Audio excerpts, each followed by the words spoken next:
Right, the news, and sticking with the Cayenne because there is a new model out. They have made some changes. Here it is. Specifically, the changes are to the engine. Oh, it's brilliant.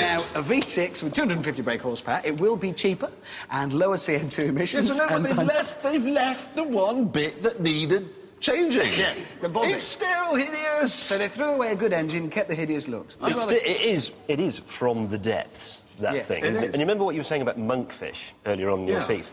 And you know sometimes those deep-sea fishermen, they dredge up one of those hideous anglerfish from 20,000 fathoms and it's all distorted and bloated because of the change in pressure.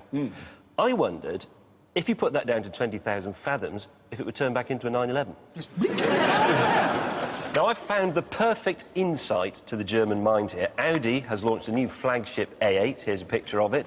It's the poshest car in the range, and it's being fitted with daylight running lights. These are the ones that are on all the time, like they are on a Volvo.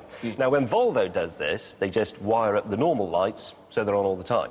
But Audi have put low-voltage LED daylight running lights on this car, and they say this has virtually no effect on fuel consumption. Now, they do use power, so I rang up Volvo and I said, what is this all about? How much do your daylight running lights, how much extra fuel does that mean you're using? And they went away and they did a calculation and they came back and they said, to be honest, it's such a tiny amount that we can't measure it. So now Audi have said, yes, but we will half it. So now it's even smaller again. And that was the Swedes, who, let's face it, are a rational bunch. The Germans have made the Swedes look reckless. What sort of an achievement is that? Sticking with our theme of the Germans, here's a worrying piece of news. You have to bear with me, it'll take a second to get there. Mercedes, next to their factory, they have a car park. Into that car park, they put all the new cars as they build them. So they line them all up, all shiny. Their problem is, every year there are massive hailstorms. Massive. Big hailstones come down, ruin the paint on all their brand new cars. Mercedes, being Mercedes, obvious solution, well, just control the weather. So they've learned a way of sending aeroplanes up, and they drop chemicals on the clouds, and that in turn breaks down and dissolves the hailstones. No hailstones, doesn't destroy But this the is cars. a big problem. Well, this is a big problem, because those hailstorms came for a good reason. God sent them, and God sent them with good reason, because just up the road from the Mercedes factory is the German wine-producing area. God doesn't like German wine, let's be honest. So every Neither do year, any of us. God sends hailstorms to flatten the German vines, so we don't have to have any Blue Nun and Black Tower. And now Mercedes has gone along. We have got rid of the clouds. More German wine, I'm afraid, ladies and gentlemen. It's terrifying. It's bad news. No, but I just wondered, why don't they just, for example, build a shed? Well, because they're German. I was The thinking, if I go Germans, this would outside, be simple. If it's hailing, I don't think... It is easier to send a Messerschmitt into the clouds and Shoot the clouds out of the sky. Calendars, OK? It's a fairly simple thing, you know, to get a good calendar. When you walk into one of these tyre repair places or, you know, a clutch fitting, they've got it on the wall. What do you need to get a good one? You need a girl. Yes, baby oil. Baby oil. Put on her. To put on, because she doesn't need clothes. And that's it, really. That's it, really. New Pirelli calendar's out. Would you like to see it? You'd like to see that? How could they have got it that wrong? Look!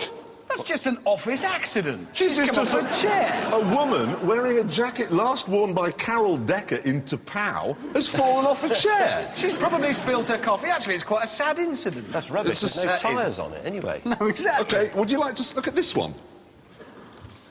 What? Look at it. And do you know Sorry, something? that is not going to grow. Do you know something really bizarre? You can't even use it as a calendar. Because how do you read it going children's nativity play? There aren't any dates on it. No, there are. They're here. Can you try and see this? Look. There you go, look. Oh, you can see it. It does that's actually just have... stupid. I think, quite honestly, we should do a Top Gear calendar. God, not be on it. No. No. No. But, I mean, how hard can it be? Make one, you mean? January? Sort it out. February? Where? Not you, sir. Look at Behind people you. edging away. Ooh! March. March is sorted. August? Possibly April as well. What are you doing in August? Anything? You busy? You with him? Yeah. Right. You can go and sort that one out. Thank you. Nodding furiously. Ooh, wants yes, to be on please. the Top Gear I was calendar. saving you for December, actually. Right, good. I think we've got enough there, then. Can I spoil the festive season with some extremely sad news? The Vauxhall Omega is dead. I'm sorry, it is. What are we going to do? I don't know. No, because honestly, whenever they say we'll send a car to pick you up, I always hope for an S-Class. But of course, the BBC are never actually going to send one of those. That is my favourite car to be in the back of. I agree entirely. There's a lot of lure. There is a lot There's of all allure. that really deep. I get lost in it, just like finding my way. A bit like I love that as the best minicab ever made. Ever. Obviously, it's very sad that it's gone out of production, but I'm thinking Vauxhall, all they need to do to keep it in production forever, actually, is find some way of building it with 120,000 miles already on the clock and smelling of BO, and then flog it straight away, and that's that. that'd be brilliant.